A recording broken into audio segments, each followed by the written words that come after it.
I think we can get started whenever everybody's ready. So Mr. Chair, please take it away. All right, thanks, Jonathan.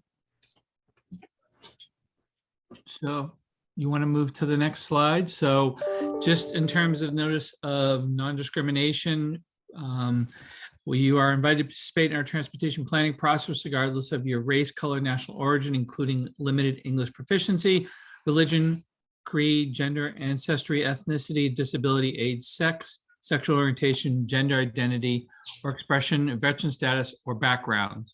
All right, next slide.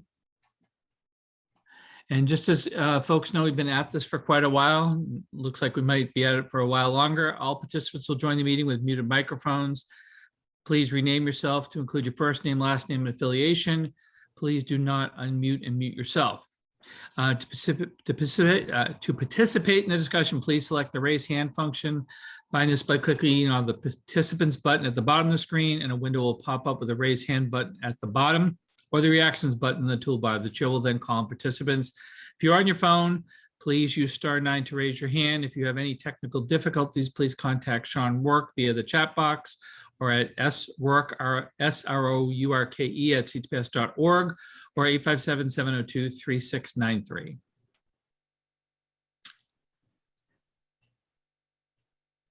Then I'll read our accessibility statement. This meeting is accessible to people with disabilities. Zoom products are compliant with exceptions with the following standards: Web Content Accessibility Guidelines 2.1 Level AA standards and revised Section 508 standards. If you require any additional accommodations in order to participate fully in this meeting, please contact Sean Rourke of the MPO staff at SROURKE@ctps.org or 857-702-3693.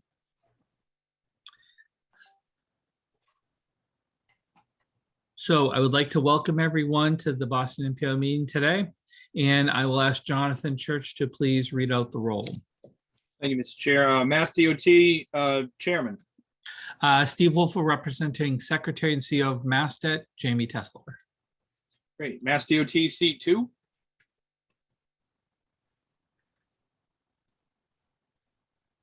I'm not seeing Jonathan Bouchard. Okay, I'll come back. Mass DOT Highway Division.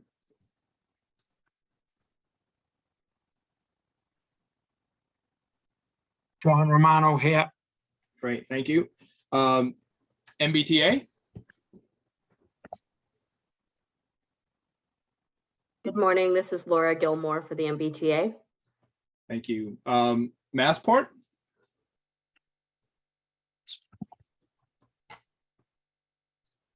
Good morning. This is Sarah Lee for Massport. Thank you. MAPC. Is it supposed to be Allison Felix?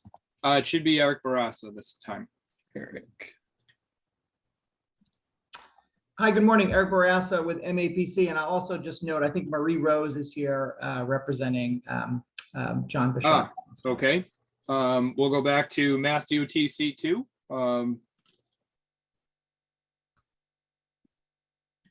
Hi, it's Marie Rose at Mass DOT Highway Division representing John Bouchard. Sorry, I was muted and I couldn't unmute myself earlier. Thank you. No worries. Thank you, Marie. MBTA Advisory Board.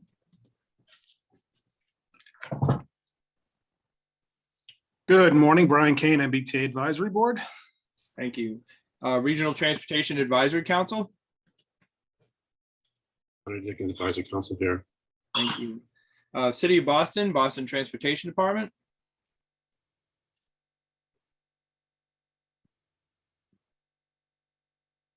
Bill Conroy, Boston, representing Boston Transportation Department, and Michelle Wu, Mayor Michelle Wu. Thank you.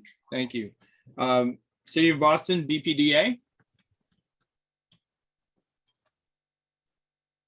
Jim Fitzgerald with BPDA representing Mayor Wu in the City of Boston. Thank you.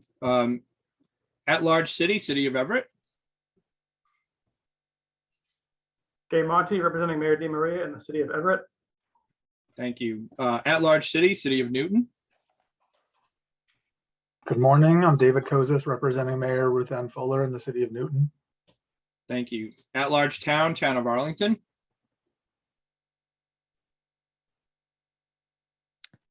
Good morning. This is Daniel Amstutz, Town of Arlington, representing Select Board Chair Len Diggins in the Town of Arlington. Thank you. At-large town, Town of Brookline.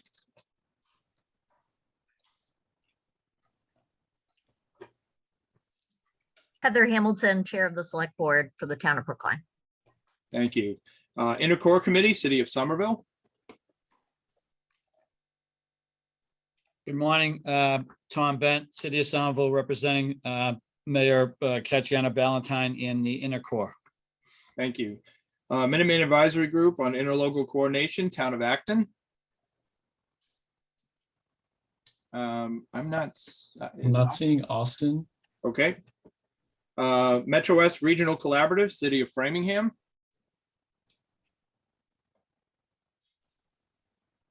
Not seeing Dennis. Not seeing Dennis. I'm not seeing any other representatives. Okay. No Show Task Force, City of Beverly. Darlene Nguyen, representing Mayor Cahill and the North Shore Task Force. Thank you. North Suburban Planning Council, Town of Burlington. Melissa Tintako is here. Thank you. South Shore Coalition, Town of Rockland. Jennifer Constable, Town of Rockland for the South Shore Coalition. Thank you. Southwest Advisory Planning Committee, Town of Medway. Not seeing Peter Pelletier. Okay, and Three Rivers Interlocal Council, Town of Norwood, Poncett River Regional Chamber of Commerce. Good morning, Tom O'Rourke, representing the town of Norwood in Trick subregion. Okay, yeah, thank you. And Federal Highway Administration, our ex officio members are next.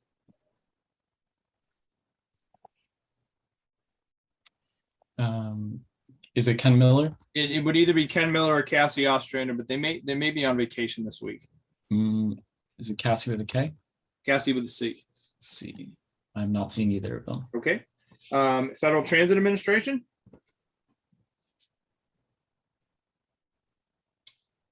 Okay, that calls the roll, Mr. Chair. Thank you, Jonathan. Again, welcome everybody. The next item on the agenda is the chair's report, which I do not have one. So we'll move right into agenda number item number 3, which is Executive Director's Report. Take it away, Tegan. Thank you, Steve.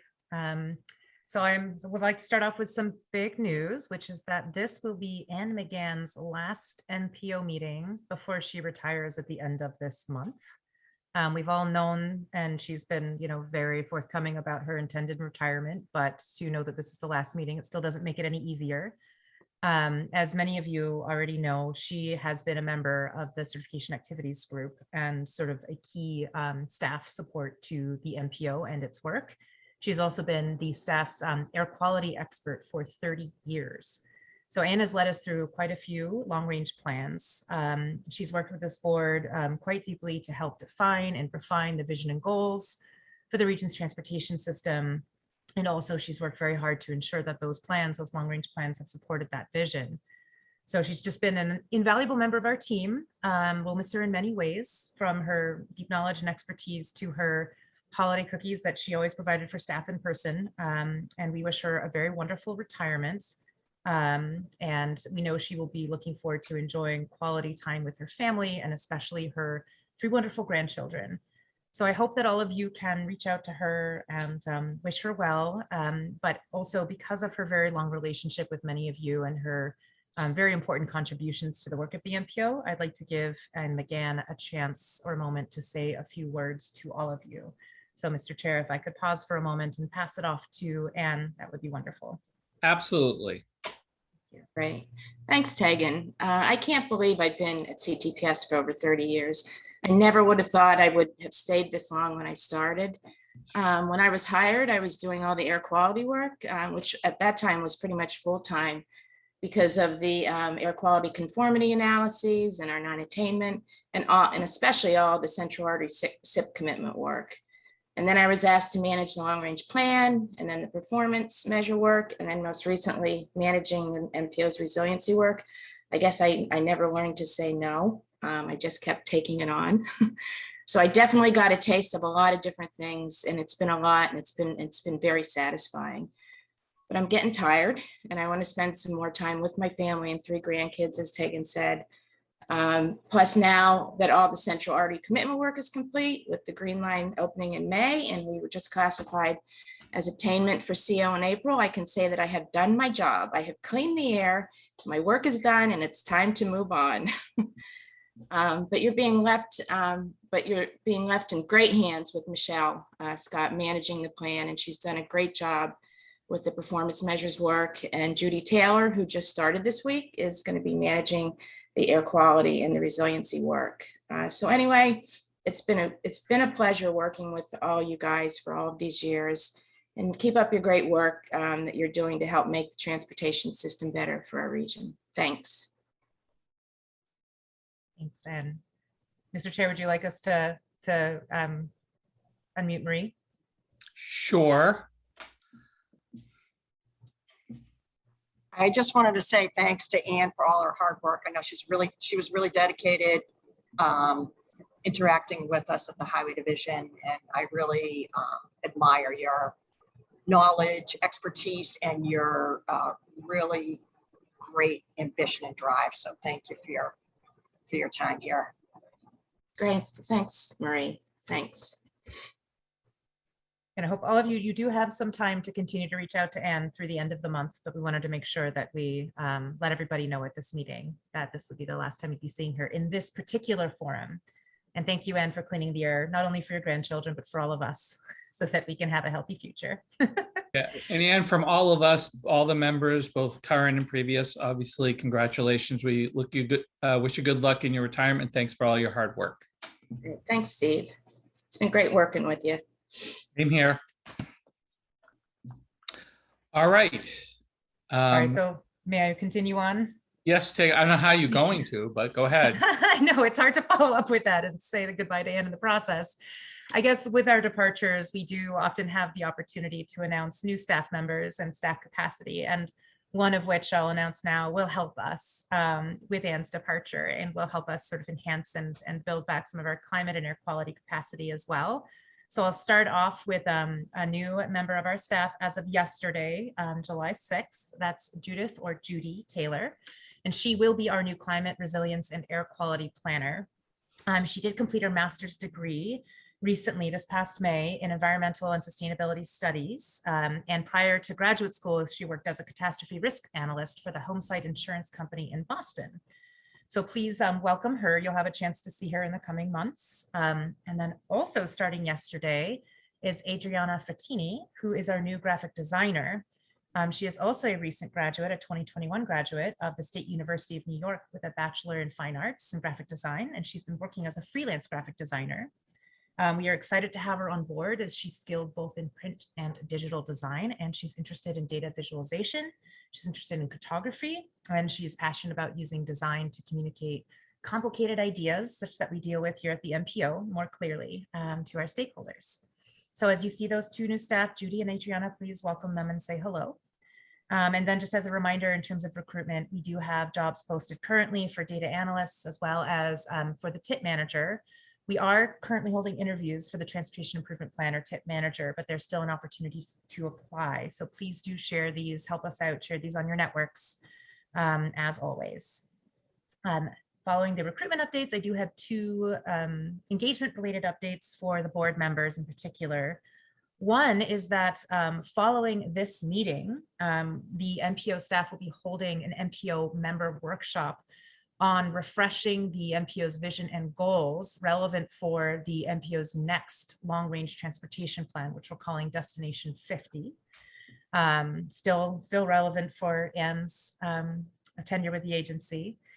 We'll hold this workshop at noon to 1:30, and it will be via Zoom. And then we'll discuss again the feedback you may have about the vision, goals, and objectives as they were laid out in Destination 2040, and explore ideas for how we might refresh the planning framework that was embedded in that plan. So we would also appreciate in that process if you have feedback on how you might have used the Destination 2040 needs assessment.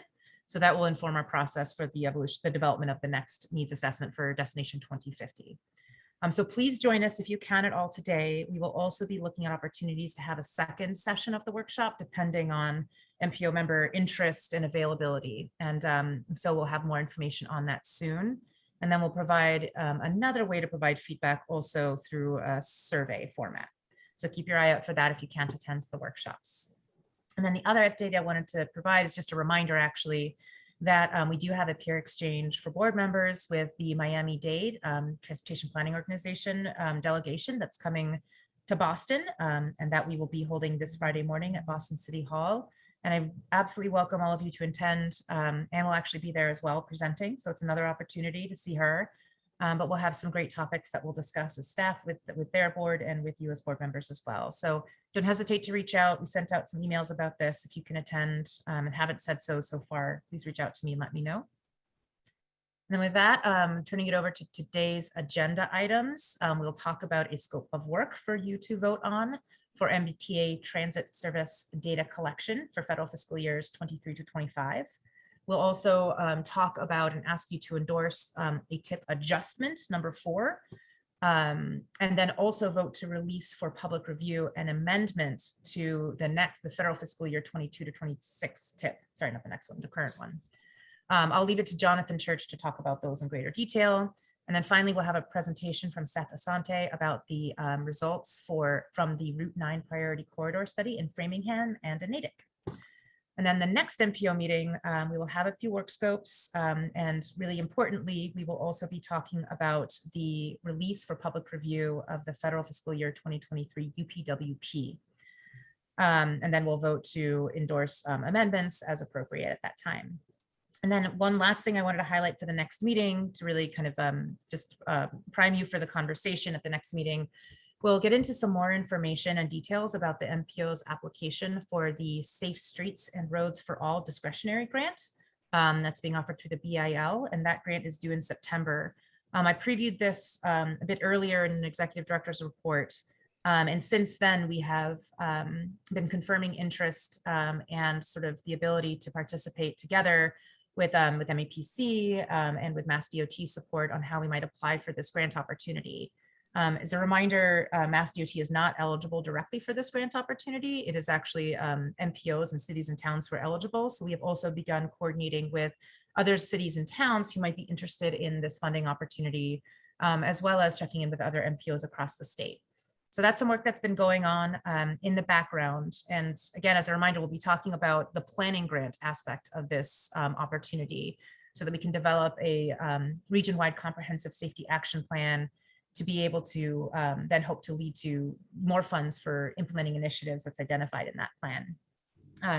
So again, the next meeting, July 21st, we'll be talking a little bit more about the approach and our thoughts around the work plan. But in the meantime, after this meeting, to be sure that we're reaching stakeholders pretty broadly about this, beyond this meeting format, we'll be sending out a communication to all of our TIP contacts about our intent to apply. And we'll invite from you and everyone on that contact list questions and concerns or input that you have on the MPO's intent to apply for that grant opportunity. And we're hoping to build a strategy that will bring together all of us as partners in the region, and by which maximizing our ability to access the opportunity. So please keep an eye out for that communication. Reach out to us if you have any questions, and we will talk about it more at the next meeting. And with that, Mr. Chair, I can pause to see if there are any questions or pass it along to the next agenda item. All right, and any questions for Tegan? Seeing none, I just want to also welcome your new staff, Tegan, to the MPO. We look forward to working with you. So with that, let's move to agenda item 4.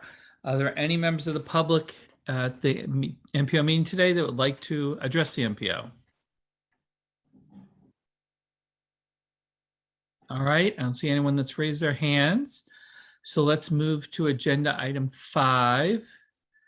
I wanted to, so I assume, Brian, you raised your hand for the A&F stuff. So, all right, so we're on to agenda item 5, committee chairs report. So other committee chairs, please give updates. So I see Brian and then Derek. So Brian, why don't you go first?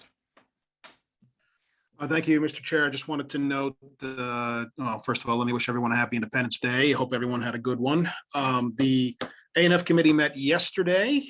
We had a very lively discussion around the issue of MPO elections within the topic of the operations plan that is under development. We're making good progress. yesterday, the committee really had a wide-ranging discussion around a couple of topics, and I wanted to sort of announce that we came to consensus around a few changes to the election process that we're going to be bringing forward. Specifically, the plan to have hybrid elections, both online and in person at the MAPC Fall Council meeting, assuming that they have an in-person gathering. We thought it was important that if folks were present, they had the opportunity to vote in person. And there's also a pretty strong consensus to reduce the number of nominations required for a municipality from 5 to 3. The sense is that in some subregions, 5 nominations really gets everyone or almost everyone in the subregion. And certainly we wanted to make sure that we were not precluding any competition in subregions that might be out there. So look for those changes coming up in the election process that is rapidly approaching. And just to let everyone know, we continue to work on the operations plan. We think we've got a good matrix going forward, and we will continue to make progress there. And of course, everyone is welcome to participate as they choose. Thank you, Steve. All right, thank you, Brian. Any questions for Brian? All right, I don't see any. So Derek, why don't you go ahead?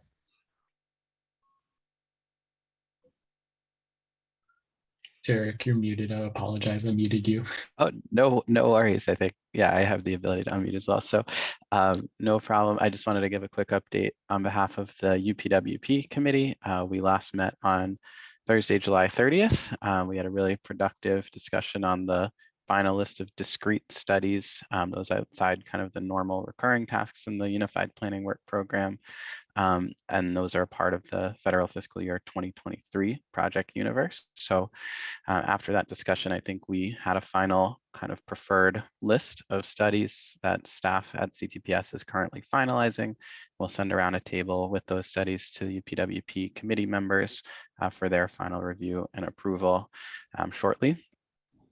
We expect to have, I think, one more meeting ahead of the July 21st MPO meeting, maybe on July 21st, just to give a final sign off on the listing of studies included in the UPWP before the final UPWP is released on July 21st with the intent to endorse on August 18th. So that's all I had, and I'll turn it back to you, Mr. Chair. Thank you. Thanks, Derek. Any questions for Derek? All right, seeing none, we're on to agenda item 6, which is an update from the Regional Transportation Advisory Council. Leonard, take it away. Thank you, Mr. Chair. We have not had a meeting since the last MPO meeting, but I do want to let people know that we finally have that special guest that I've been teasing for a while. The topic is going to be facing the challenges of creating a pipeline of transportation projects in the Boston Region MPO.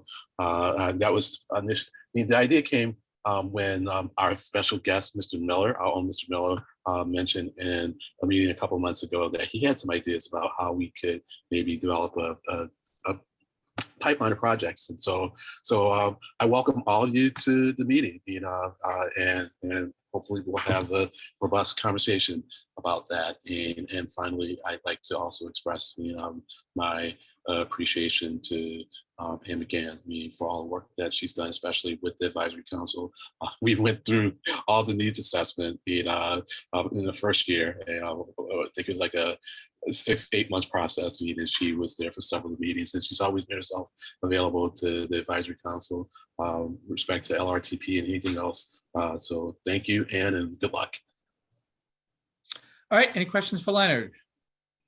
Seeing none, thank you, Leonard. Let's move on to agenda item 7, which is an action item. And that is the approval of MPO meeting minutes, which looks like we have from May 26, 2022. Can I get a motion and a second to approve the minutes? And I'll open up to any questions. Eric? Yes, I'll make a motion to approve the May 26th MPO meeting minutes. Is there a second? Tom? Yeah, I'll second that. All right. Are there any questions, comments, changes to the May 26 minutes? Brian? Sorry, I was getting ready to vote. Oh, all right. Okay.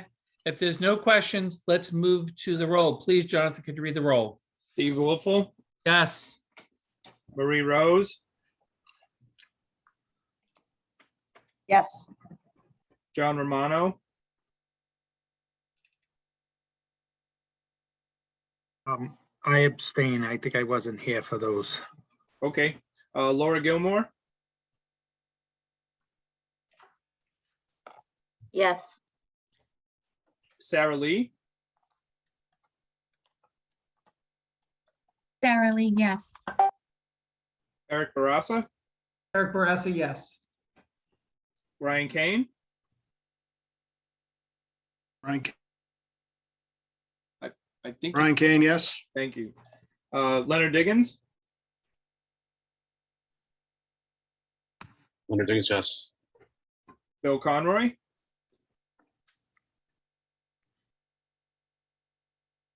Bill Conroy, yes. Jim Fitzgerald, Jim Fitzgerald, yes. Jay Monty, Jay Monty, yes. David Kozis, David Kozis, yes. Daniel Amstutz, Daniel Amstutz, yes. Heather Hamilton,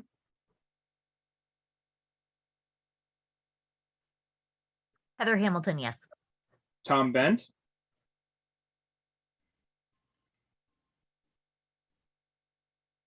Tom Bent, yes. Darlene Wynn, Darlene Wynn, yes. Melissa Tentakis, Melissa, yes. great. I see Dennis Giambetti has joined the meeting, so I will go back to Metro West Regional Collaborative, Framingham. Dennis, Dennis Giambetti, yes. thank you. Jennifer Constable, Jennifer Constable, yes. and Tom O'Rourke.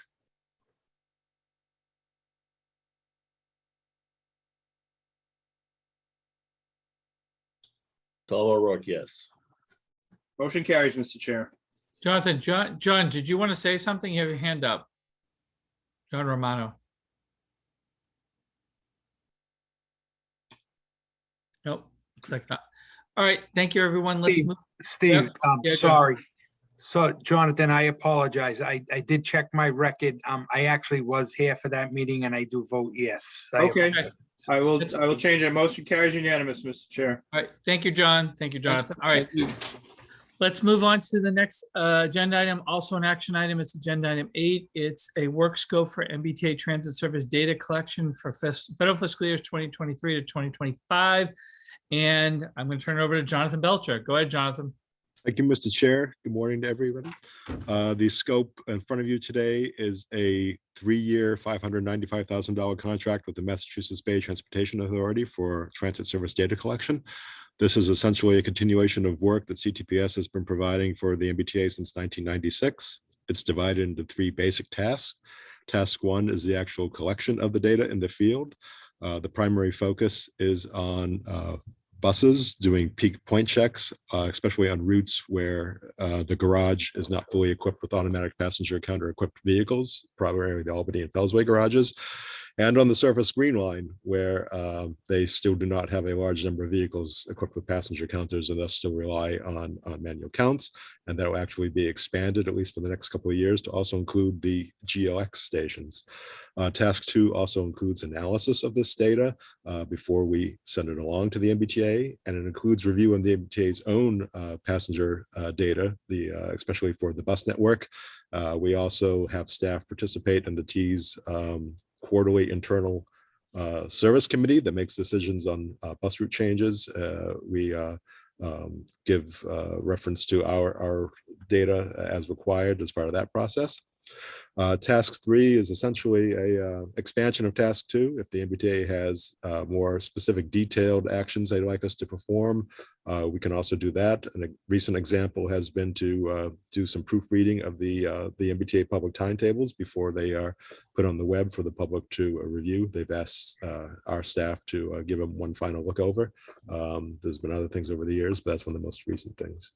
I think that covers it, and I'm happy to answer any questions. All right, as usual, can I get a motion, a second, to approve the work scope and then open up to questions? Brian? Move to approve, Mr. Chair. Leonard? And I second that, Mr. Chair. All right, any questions for Jonathan? All right, it looks like, Leonard, do you have a question, or is that what you hand from the, all right, so Brian and then David Kozis.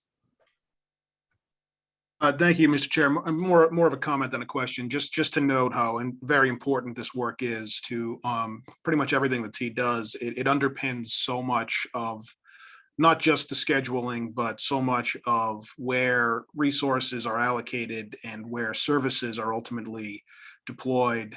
It's critical to know sort of where the core base customers are on the system, especially now post-COVID, where things have really changed. CTPS has done this work for so long. Their reputation is second to none in this field and in the region, and they are seen as an honest broker. And I just think it's very important that we approve this. I have no doubt we will, but I just wanted to note how critically important it is to the authority and to public transportation in eastern and central Massachusetts. So I'm happy to vote for this when the time comes. Thank you. All right, thank you, Brian. All right, David, you're up. Thank you. I'm happy to vote for it also. I just had a quick question. So I saw that there were 120 weeks of work for a P5 in the budget in task 3. And, you know, it said that in task 3 that CTPS would provide technical assistance as necessary for service planning. So, I mean, that's a lot of time. It could be a lot of time. And so does that mean that CTPS would hire someone new to be dedicated to this project if they find that, you know, they're called on? Or do we think that we have enough flexibility with our existing staff? Or what are we thinking right now? Have we had this type of large number of hours for similarly in the past? Well, your humble presenter is the P5 who represents most of those hours, and that's fairly similar proportion of what my work has been for the past 20 years for the most part. So I don't think it will interfere with our work or the ability for me to also do work on other projects, which I do, but it does take up a fair amount of my time most of the time. Okay, I didn't know that, Jonathan. Thank you. Sure. All right, any other questions? All right, I don't see any. So Jonathan, please read the roll. Steve Wolfle, Yes. Marie Rose,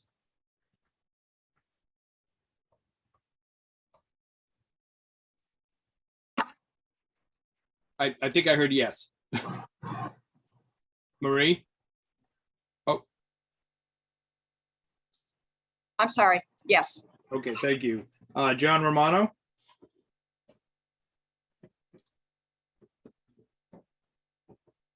John Romano, yes.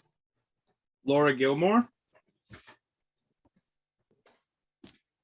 Laura Gilmore, yes. Sarah Lee, Sarah Lee, yes. Eric Barassa, Eric Barassa, yes. Brian Kane, Brian Kane, yes. Leonard Diggins, Leonard Diggins, yes. Bill Conroy,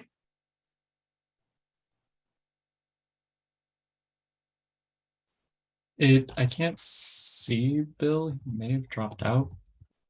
okay, we can come back to him. Jim Fitzgerald, Jim Fitzgerald, yes, and Bill texted me he had to jump to a different meeting with the mayor's office at 10:30, so he'll probably be back around 11. But I vote yes. Okay, I'll take him out for this vote. Jay Monty, Jay Monty, yes. David Kozis, David Kozis, yes. Daniel Amstutz, Daniel Amstutz, yes. Heather Hamilton, Heather Hamilton, yes. Tom Bent, Tom Benton, yes. Dennis Giambetti, Dennis Giambetti, yes. Darlene Nguyen, Darlene Nguyen, yes. Melissa Tentakoulis, Melissa, yes. Jennifer Constable, Jennifer Constable, yes. and Tom O'Rourke. Tom O'Rourke, yes. Motion carries unanimous, Mr. Chair. Thank you, Jonathan, and thank you, Jonathan Belcher. And let's move on to the next agenda item, which is agenda item 9. It's also an action item. It's the federal fiscal years 2022 to 2026 tip adjustment 4. Jonathan, I think you're doing this, so take it away. Yes, I am. Thank you. If I could have control of the slides, that would be great. All right, thank you.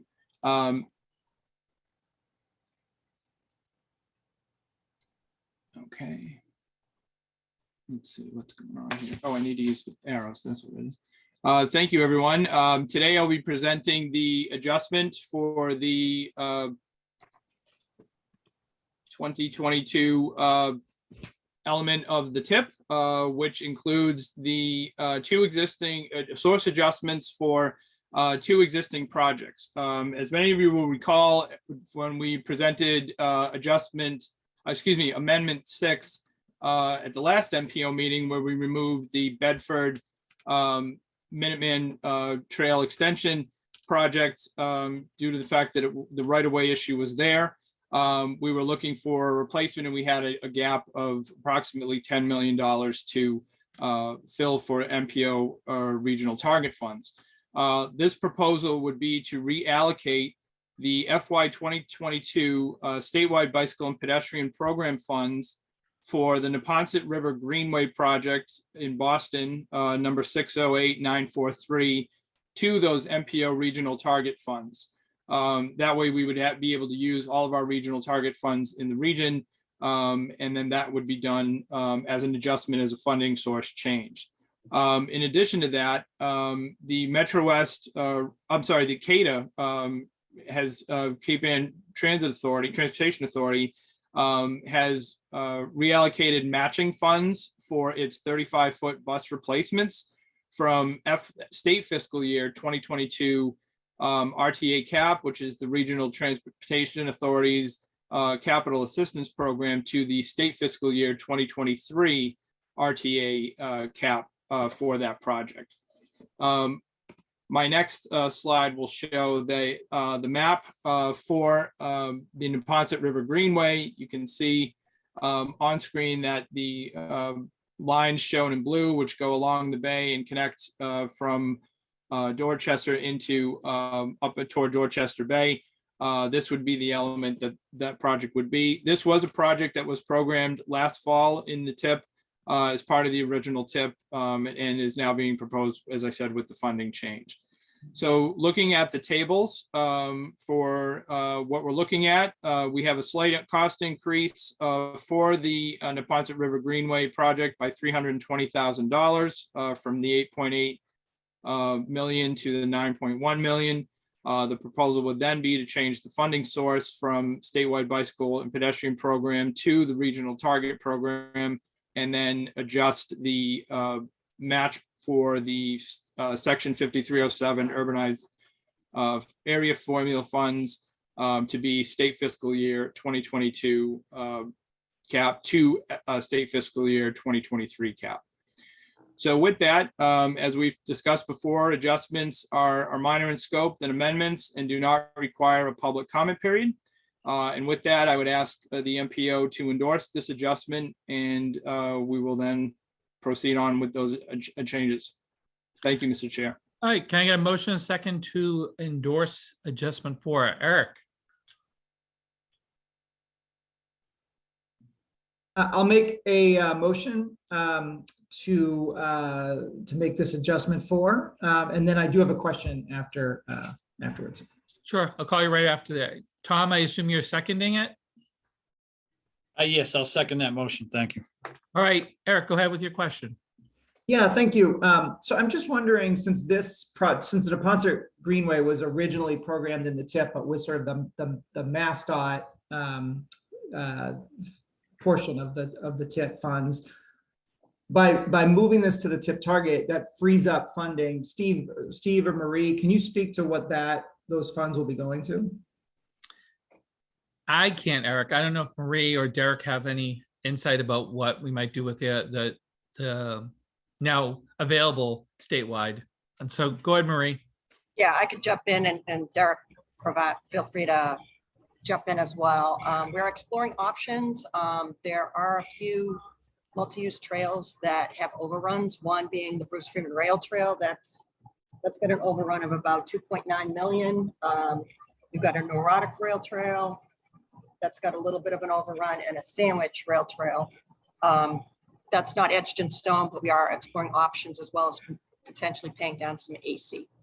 So if Eric has anything to add, Derek has anything to add, feel free to jump in, Derek. Sure. Yeah, I'll just say it. The funding after it gets moved from statewide to regional target funds basically just frees it up to be flexibly used on any other overruns. Like Marie mentioned, I think there are projects in the Boston region that do have cost overruns that are in the statewide program. I think the one Marie mentioned, Bruce Freeman Rail Trail, of course not exclusively in the region, but does overlap a little bit. And then, the Maffa Way project that was recently added to the TIP as well has a bit of a cost increase. So that's another one that these funds could be spent on. But it allows some flexibility with regard to addressing those overruns on the state side, and then ensuring that the regional target, of course, gets spent on a project within the region exclusively. So, all right. Yep. Thank you, Marie and Derek. Daniel, and then Jim. Hi, thank you very much. I definitely support this. I'm just a little confused about how this goes with we still have, I think it's TIP Amendment 6 that's out, and then I guess we'll come back to maybe in a couple of weeks. So I'm just sort of confused. So we can do this before that amendment gets approved, because that's the actual amendment to remove the funding or remove the Bedford Bikeway project funding. So it's sort of just sort of confused about this, or we're able to do it now even though we haven't done the amendment. Is that correct? Jonathan or Derek? I can address it. I think it is correct. So this will all get kind of compiled as part of a larger, we call it a STIP action for federal approval. So on the off chance that the Bedford project is not removed from 2022, even though it won't make that advertising year, I think it's sort of making the assumption that will get moved off, just given the challenges with that project. So yeah, we have done this in the past though, where projects are kind of amended simultaneously, and if there are challenges, we can always do another action to revert that. But yeah, this is certainly allowable and something that our federal partners do sign off on as part of that request. So okay. Yep. That's a great. Good question. Yeah, I just noticed that. I thought it was a funny mismatch, but if it all works out, that's great. Thank you. No problem. All right, Jim. Thank you, Mr. Chair. So Eric stole my question, so I appreciate that he asked it. definitely support, obviously, this project in Poncett Trail. So and I think it's a good use of our target funds. But and then Derek, you said something that brought me to a question. Did you say Maffa Way as a potential reallocation of the statewide bike and ped? Did I hear that correctly? Yes, so that project has, I think it's a 8 or 9% cost increase. And there I'm sorry, are, sorry, what was that? The Maffa Way Bridge project? I'm sorry, I'm just getting myself confused.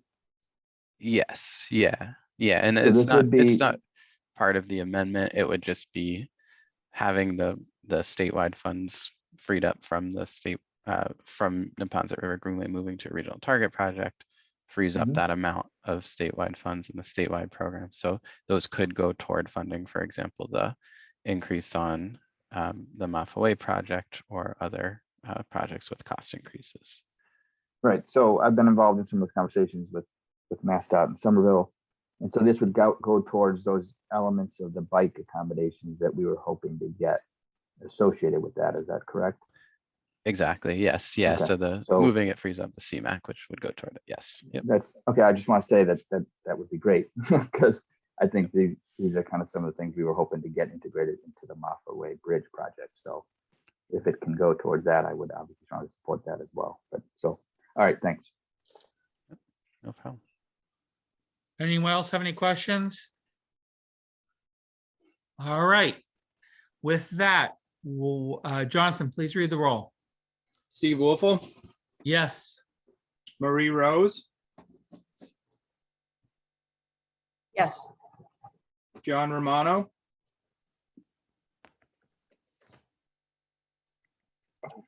John Romano, yes. Laura Gilmore, Yes. Sarah Lee, Sarah Lee, yes. Eric Barassa, Eric Barassa, yes. Brian Kane, Brian Kane, yes. Leonard Diggins, Leonard Diggins, yes. Bill Conroy is not. Is Bill Conroy back? I don't think he is. I don't see him in the list. He's not. He's not. Okay, thank you. Jim Fitzgerald, Jim Fitzgerald, yes. Jay Monty, Hey, Monty, yes. David Kozis, David Kozis, yes. Daniel Amstutz, Daniel Amstutz, yes. Heather Hamilton, Heather Hamilton, yes. Tom Bent, Tom Bent, yes. Dennis Giambetti,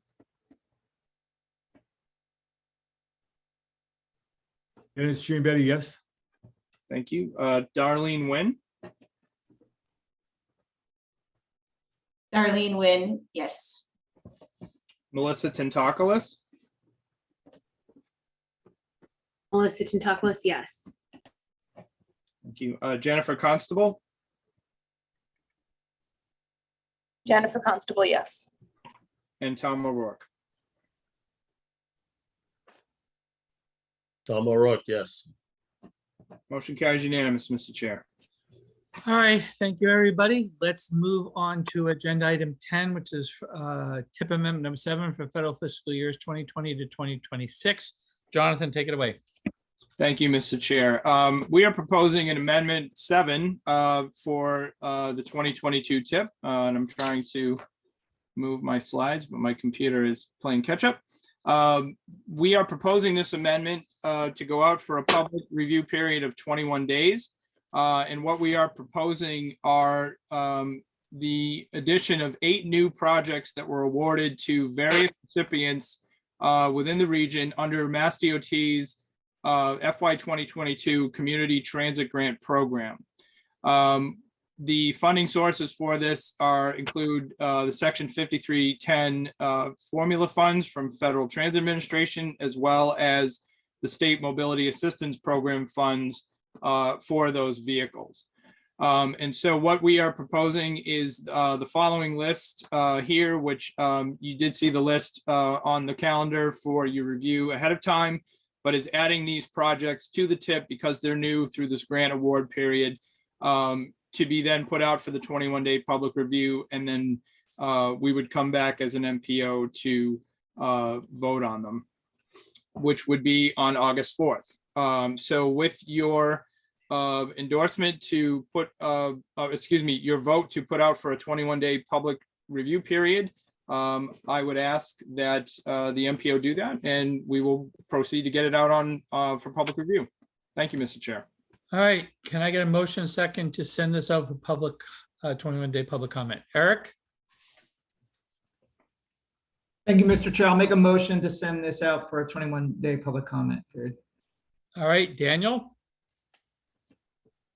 Daniel Amstutz seconds that motion. All right, are there any questions before we vote?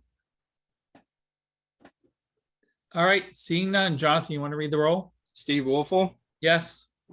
Marie Rose,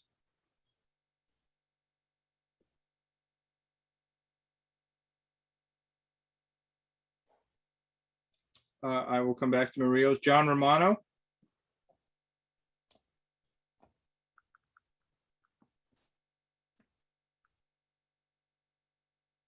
Sorry, John Romano, yes. thank you. Laura Gilmore, Yes. Sarah Lee, Sarah Lee, yes. Eric Barassa, Eric Barassa, yes. Brian Kane, Brian Kane, yes. Sorry, Marie Go ahead. Rose, you probably were looking for me. I just got a phone call, so I apologize. Marie Rose, yes. thank you, Marie. Leonard Diggins, Leonard Diggins, yes. Jim Fitzgerald,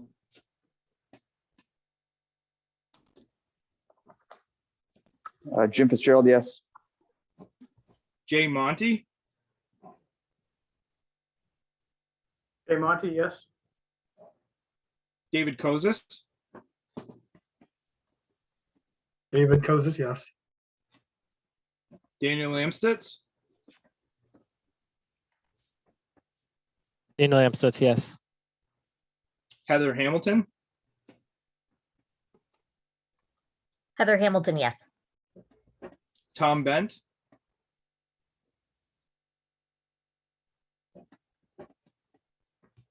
Tom Bent, yes. thank you. Dennis Giambetti, Dennis Giambetti, yes. Darlene Nguyen, Darlene Nguyen, yes. Melissa Tintakis, Melissa, yes. Jennifer Constable,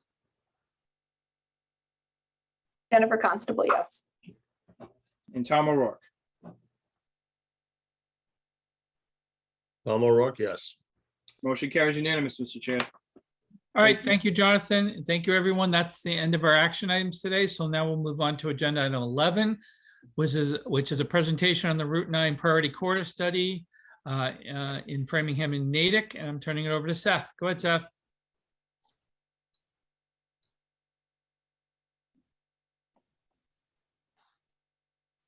Thank you, Mr. Chair. Good morning.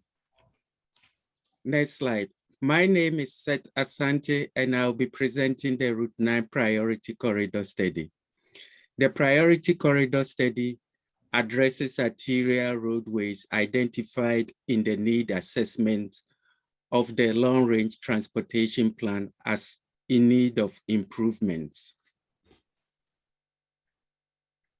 The goals and objectives of the Priority Corridor Studies aligns with those of the MPO's long-range transportation plan, which are to make the transportation system safer for all users, maintain, modernize, and use the existing transportation system efficiently, expand transportation choices, and ensure the transportation network serve as a strong foundation for economic vitality, and also provide comparable transportation access and service quality among communities, regardless of income level or minority population. Next slide. Following a selection process that involved a review of safety conditions, congestion, multimodal transportation, MPO staff selected Route 9 corridor in Framingham and Natick for study. The corridor is about 9 miles long. Route 9 is one of the major east-west routes of Massachusetts. It's a two-way operation, 4-lane divided principal arterial and part of the national highway system. In Framingham and Natick, Route 9 carries about 50,000 vehicles per day and is open to all traffic. The right-of-way is generally 85 feet wide, but wider at the signalized intersections where it widens to accommodate 10 lanes. Next slide.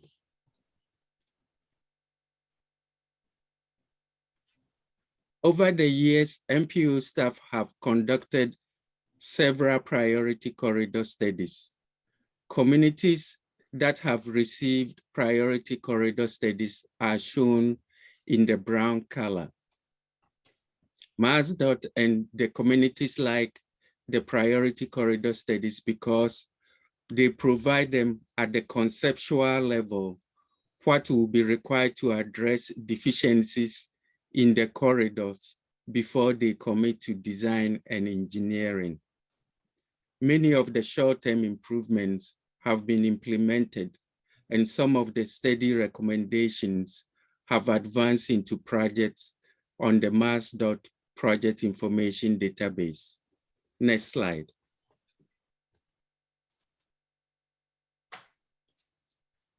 Public engagement is a crucial part of the priority corridor studies. An advisory task force composed of representatives from Framingham, Natick, MassDOT Highway District 3, MassDOT Office of Transportation Planning, and the Metro West Regional Transit Authority was established to guide the study. MPO staff met with the task force, presented the existing conditions and the improvements for feedback. The task force also reviewed the draft report, and the current draft reflects their inputs. Next slide. Okay, please click on the slide. Yeah, okay. These two 30-second video clips will show the character of the roadway in Framingham and Natick. The first clip shows Route 9 heading east in Framingham between Prospect Street and Route 126. As I mentioned, Route 9 is a 4-lane divided road, 2 lanes in each direction with an 6 to 8 foot shoulder and a sidewalk in each direction. Another click to play the second video. The second clip shows Route 9 heading east in Natick between MathWorks Corporation and the Honeywell Town Forest. Route 9 supports several land uses, including residential, recreational, office and industrial parks, as well as commercial and shopping areas. Next slide.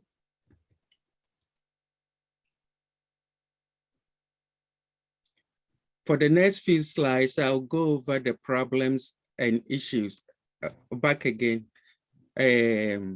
including walking, biking, and driving challenges. For people walking, the issues include poor sidewalk conditions and gaps in the sidewalk network. Also, safe crossing opportunities are limited, which creates a barrier between neighborhoods, businesses, and land uses north and south of Route 9. Next slide.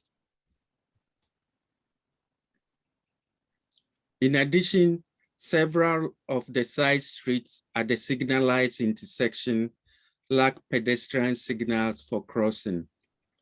Many streets and driveways also need ADA compliant curb ramps for people using assistive mobility devices. Other challenges facing people walking are very long crosswalks, about 8 to 9 lanes wide, without pedestrian refuge islands, and some of them have insufficient crossing times. Next slide.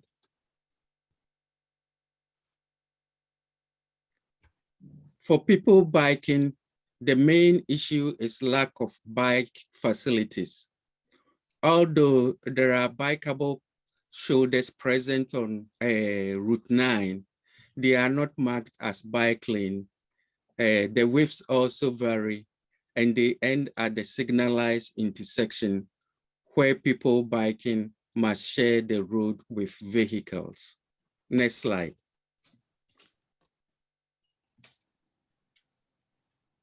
In addition, Route 9 is a high stress environment for people biking because of the high vehicle speeds and volumes. People biking usually ride on the sidewalks. There is also lack of connectivity of bike trips between Route 9 and the crossing arterials. Next slide.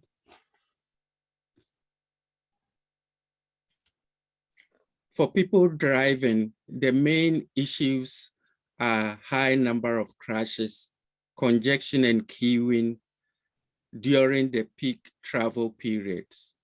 Additional issues include insufficient wayfinding and advanced notification signs. In addition, signal timing and phasing issue also impact crashes and congestion as well. Next slide. These are the 8 high crash locations within the corridor. 3 of the high crash clusters at California Avenue, Cochituate Road, and Caldor Road were also in the top 200 high crash locations in Massachusetts. Next slide, please.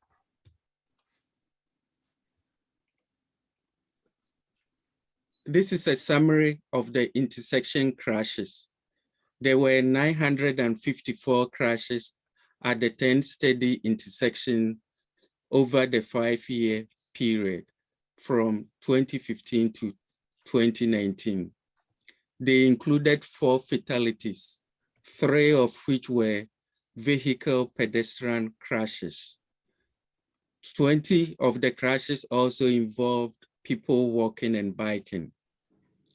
27% of the crashes occurred under dark conditions, which brings up the issue of street lighting. Rear end and angle crashes were the predominant crash types, and 32% of the crashes occurred during peak travel periods. Next slide. Based on the existing conditions analysis, the top 5 corridor weaknesses are high number of crashes, an automobile-centric corridor, lack of safe accommodation for biking, congestion, and limited safe crossing opportunities. Next slide, please. The strength of the corridor and also focus areas for future investments are the opportunity to improve safety for all modes, transform the roadway to serve current and future uses, improve the quality of life of the neighborhoods, and create a strong foundation for economic vitality and also to support smart growth. Next slide. For the next few slides, I'll be presenting the short-term improvements for the corridor. Next slide. These are some of the short-term improvements to accommodate people walking, to upgrade the sidewalk and curb ramps to MassDOT standards, upgrade the traffic signal equipment to include countdown timers and accessible pedestrian signals, install pedestrian refuge islands for the long crosswalks, and move the order of the pedestrian phases to occur before the Route 9 mainline phase. Next slide.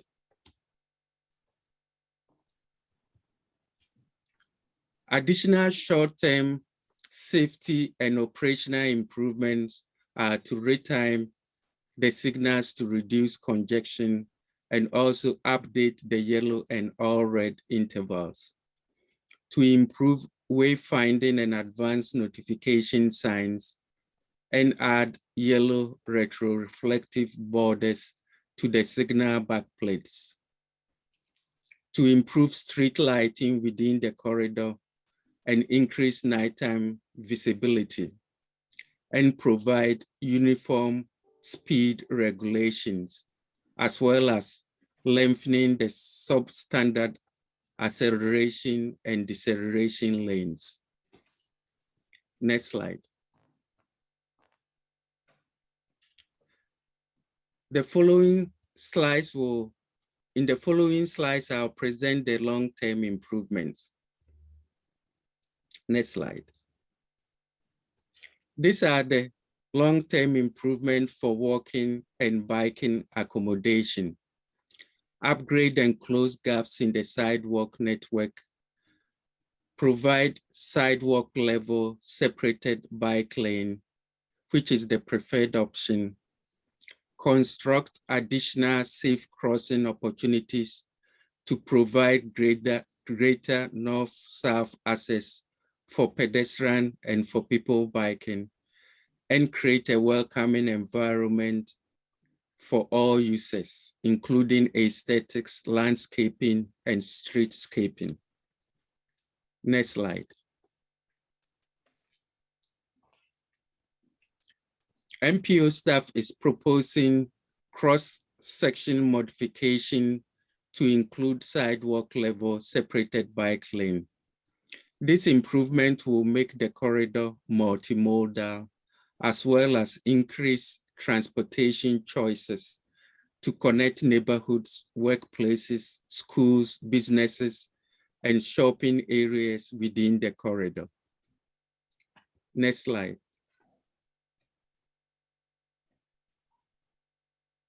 Another alternative to the sidewalk level separated bike lane is street level separated bike lane.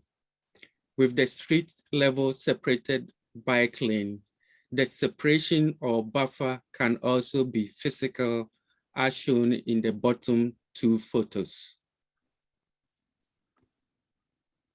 Next slide. These are the existing and proposed crossing opportunities. The dashed red lines are long stretches of Route 9 without crossings. They can be as long as 1 to 2 miles apart. The pink vertical bars are the new crossings proposed for Route 9. The brown vertical bars are existing crossings, many of which currently needs improvements.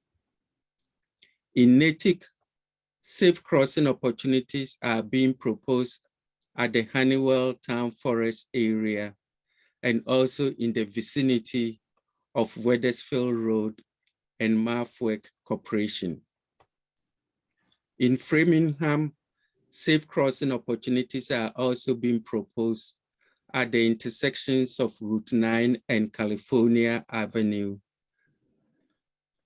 Also at Route 9 and Country Club Lane intersection, and also within the vicinity of Maynard Road area. Next slide. Next slide. In conclusion, the study meets the long-range transportation plan goals described earlier. The improvements will increase safety for all users, will enhance multimodal transportation, support economic vitality of the Route 9 corridor, connect neighborhoods, and provide greater north-south access. Also, the improvement will be complementary to the vision for Route 9 and the Golden Triangle area in both communities. Framingham and Natick will also need to work with MassDOT, the MPO, and other stakeholders within the corridor to advance the recommendations and improvements from this study into projects. Next slide. And thank you, and this ends my presentation. All right, Seth, looks we have some questions. So I'll go Dennis, David, and then Josh. Thank you, Mr. Chair. Seth, thank you for this report. I've been quite intimate with this section of Route 9, and I think some of the things that you have concluded pretty dead on. So I have a couple questions. One is, when did you conclude this study, and who in the city did you work with as having input into the city? Because now there's a new administration, as you may know, this past year. So I want to make sure that they have some input into it if it may differ from the previous administration, if you haven't done working with them on this project. Two is, how do we advance this from a state perspective? It's a state road. So it has, state overview for that. What would be the next steps to move this along in your perspective? And is there any cost estimates of both the short-term and the long-term recommendations? Okay. I'll first go with the first question, which is public participation, public engagement. When the study started, we formed an advisory task force and included officials from Framingham, which include, I think, William Sedewith, so many of the planners, and also engineering. Okay. And I saw that, and they provided comments and which were very helpful. But getting to the later part of the study, when the report was sent for review, I found out that there were some changes in the staff. Some of the staff have also left. But initially, when we were doing the study and looking for comments and where the problems are located, we have all of them participated in it. And also the same thing with Natick. We included the planning and also the engineering side and in the public participation process. And, Dennis, oh, sorry, go ahead, Seth. okay. And No, I just the, wanted to have a follow-up question after Yeah, Seth is go done. ahead, Dennis. Yeah, thanks. okay. In the second question, in our study, we dealt with Route 9 as well as the interchanges and also the crossing arterials. So we proposed improvements for all.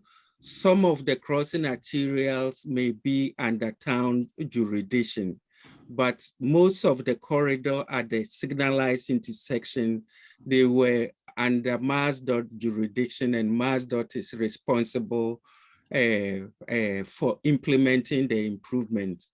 And also to add to my first answer, MassDOT also participated and sent some of their staff to participate in the study. We also did a road safety audit for the whole corridor, and all the suggestions that came out with the road safety audits, as well as comments from the towns and their inputs, were all included. My engagement with MassDOT is that they will be including some of the short-term improvements in an upcoming pavement project that is coming to the Route 9 corridor in Framingham and Natick. So that will address some of the short-term improvement.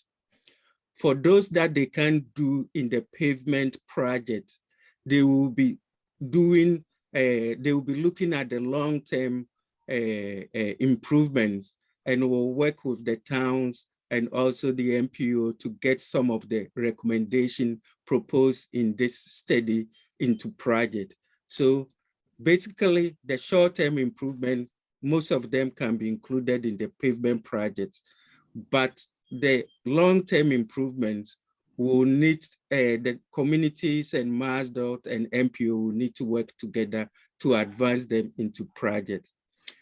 We didn't come up with any costing because it was a very long corridor and we didn't have a good handle, but there was a consultant that was working on the pavement project and is doing the designing for the pavement project coming up.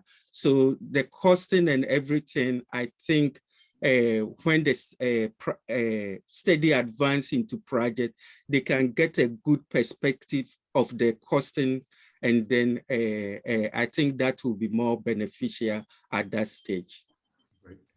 Right, so Dennis, you have a follow-up, right? Yes. All right, go ahead. Just quick one. So Seth, would be your recommendation that the municipality, city of Framingham and the town of Natick, reach out to District 3 to look at a meeting so they can look at what the next steps may be to advance, make sure the short-term solution is in the works, and that the long-term solution is being planned out.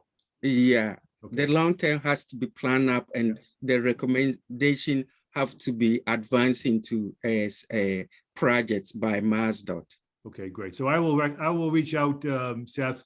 They may reach out to you in response to that, but I'll reach out to the municipalities, both Natick and Framingham, to see if they can get a meeting with with Barry to look at what the next steps may be. Great. Thank you very much. Mm-hmm. All right, so I have David, and actually, Josh, I'm going to let Leonard go first. I usually try to hit the members first. So David, Leonard, and then Josh. Okay, great. Thank you. So I didn't get a chance to go through the study as much as I wanted to because I just noticed today that it was posted.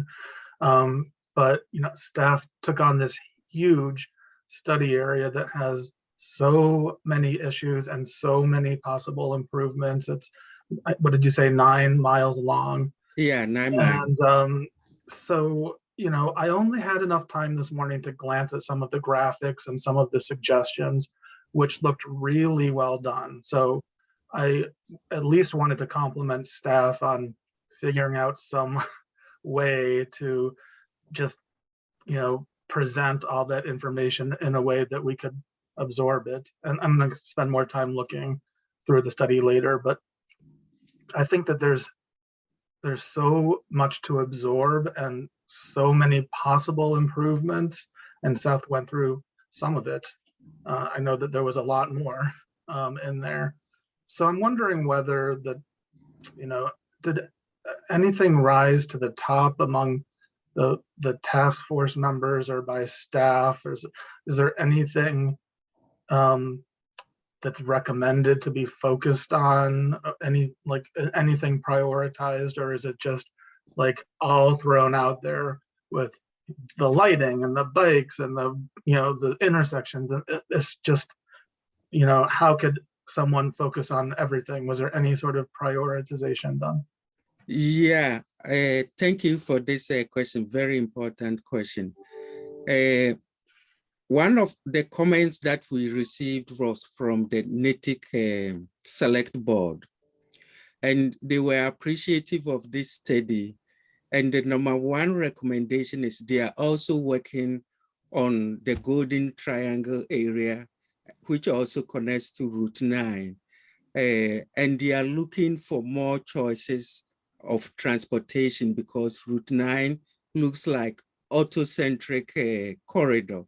So one of the things that rose up was to how to improve transportation choices within the corridor. So the sidewalk level bike lane that we proposed was one of the things that I saw that Natick was saying that it will help them connect neighborhoods and also the crossing opportunities, because it's not easy to cross Route 9. Sometimes you can walk about 2 miles before you get to a traffic signal to be able to cross safely. So adding those additional crossing opportunities will also connect businesses, neighborhoods, north and south of Route 9. So these were the two that I saw to be the most important thing that stand up for the communities within the corridor. Not to, I mean, say the other safety improvements are not important, but these were the two that they look at to, I mean, improve the corridor to serve current and future users. All right, so thank you, Seth. I think you've done an excellent job, and so good work. Thank you. All right, Leonard and then Josh. Thank you, Mr. Chair. And I just want to reiterate what David Kofa said. This is just, it's a really good study.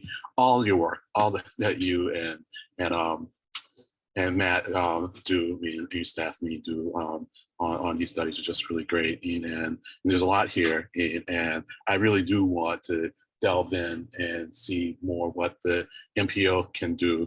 And so I'm going to invite you to come to an advisory council meeting probably in September. I'm going to ask my fellow members to read through the study and have a discussion with you, and maybe some of the representatives of the communities come and also join us and get a handle on what MPO can do to support getting some of the longer range solutions in place. So once again, great work. Thank you.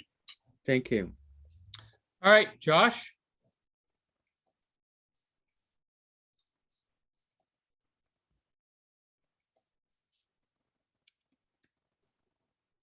I'm asking it to unmute. You might be frozen, it looks like. Yeah, I think he is frozen. He seems to be frozen on my end too. All right. Does anyone else? Eric, why don't you go ahead while we try to solve Josh's issues? Thank you. Yeah, and thank you, Seth, for this work. Over the years at MAPC, we've been involved in a number of different studies looking at Route 9. I feel like going back almost, maybe it's like 8 or 9 years, Metro West Regional Collaborative did a big effort looking at sort of land use, redevelopment opportunities around all of like the Shoppers World area. And interesting, I was just reading in the newspaper this morning that the Lord and Taylor spaces are switching to lab space at the Burlington Mall, the Natick Mall, and in Braintree, which is pretty amazing, just thinking about the change of market conditions right now. If you'd said to me a year or couple that retail space at malls would turn into lab space, I would have said no way. So, and the housing pressure will continue. And I think that to me, Route 9, particularly the section in Natick, is such a barrier. And I wonder, Seth, did you all look at any ability to narrow the cross section at all, either reducing travel lanes or taking a travel lane, or particularly reducing the median? The section there is, some of it is, wide median. Was that anything you guys looked at, or were you more focused on the bicycle pedestrian sort of with existing, the cross sections? Yeah, we looked at the travel lanes. Initially, they were 12 foot wide and they were reduced to 11 when they did the last paving project. And because of the trucks and other vehicles that use Route 9, we couldn't come down below that. But there is a wide shoulder which can be 6 to 8 feet wide. And that's what we are looking to modify to be able to accommodate pedestrian and bicycle and other choices within the corridor. So we looked at the cross section, but it's the shoulder that we want to utilize to do some of the pedestrian and bicycle improvements. Okay, thanks. Colette?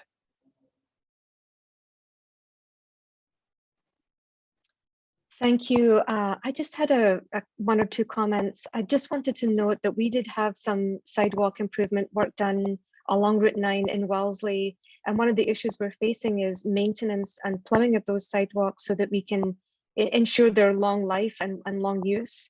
So just a point to note that there needs to be a budget at Mass TOT for maintenance of these assets if they're built, otherwise they deteriorate fairly quickly. And snow plowing and snow clearing is something else I think is important to have a budget for. One of the other questions I had is, this is something I'm just listening to now. It's very interesting, but I'm wondering why it stops at sort of Framingham and Natick, and making those bicycle connections in other towns are very important. I did reach out to Josh Ostroff from Natick just as I was getting ready to make these comments. He lost his Zoom connection, but he did note that he will send in written comments if he can't get back on this meeting. So thank you. Thanks, Colette. I was going to have Seth reach out to Josh, so that's perfect. Seth, do you have anything to respond? Yeah, we selected, as I mentioned, we selected Natick and Framingham. One of the criteria we looked at was congestion, multimodal transportation, and also some of the projects in that corridor that our study can feed into to make the improvements advance into projects. Also, we considered the length of the corridor. Usually we don't go as high as 4 miles long, but because the projects within the two communities are linked together, that was the reason why we selected Framingham and Natick.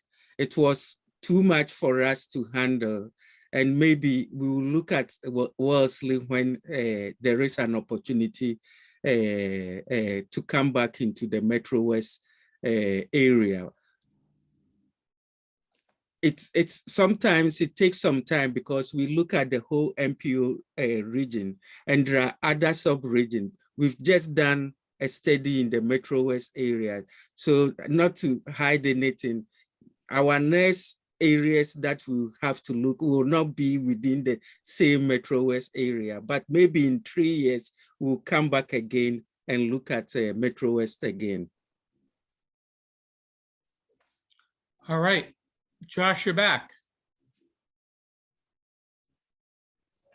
Thank you so much. Can I be heard? Yes, we can hear you, Josh. Great, thanks. Yeah, so I'm very grateful. So I'm speaking today as chair of the Native Transportation Advisory Committee. I obviously wear other transportation hats, as many of us do, but I want to just thank the CTPS staff and all participants in this corridor study. It's really been helpful to the town as a complement to many of the other efforts. I just observe for the benefit of others here that I think we sometimes move from planning and policies through projects, but it's critical that we I think be as assertive at the municipal level as we can and prod our state partners to redeem a lot of the commitments that we've made towards climate and equity and mode shift. And a tool such as that Seth has has worked on is really instrumental to that. But just for context, for many years, Mass DOT would resurface Route 9 and not even look at the sidewalks. Now, we do have sidewalks, but ensuring that they're usable and cleared of snow and ice is an issue. I think this is a matter of resources and making sure that our state partners have the ability to their infrastructure. But in the years to come, if we're going to be serious about meeting the challenges I referred to earlier, we are going to have to think much more creatively, and municipalities will have to be much more assertive in working towards making these corridors work better for the communities. So Route 9 is just not a place where people go through Framingham or through Natick or through Wellesley, but actually it's an integral part of those communities and does not become the barrier that it is now. I want to specifically thank the study authors for incorporating the suggestions that Natick made to look at separated grade crossings to help better facilitate circulation across Route 9. And let's think about Route 9 and many other corridors going in and out of the center core as true multimodal opportunities. I think that Brookline is thinking in this direction. I know Weston is doing a shared use path alongside Route 30. These are just examples of the kinds of work that can be. We are strong advocates at the level of cities and towns and can work together. So before I got kicked off on Zoom, Dennis had made reference to reaching out to Natick, and we will certainly do that. I know Colette O'Frank from Wellesley is on the call. I just want to commend our board chair, Paul Joseph, for his strong support here. I think that there's work to do at the municipal level, and if we can work together to come back to the MPO, work with MAPC, work with MassDOT, that we'll see a lot of the changes that are diagrammed in the study. And I hope that it is a template for what we can do with other corridors. So I think this is pointing in a good direction. We'll just need more muscle. Appreciate the opportunity to make comments today. Thanks, Josh. Mark?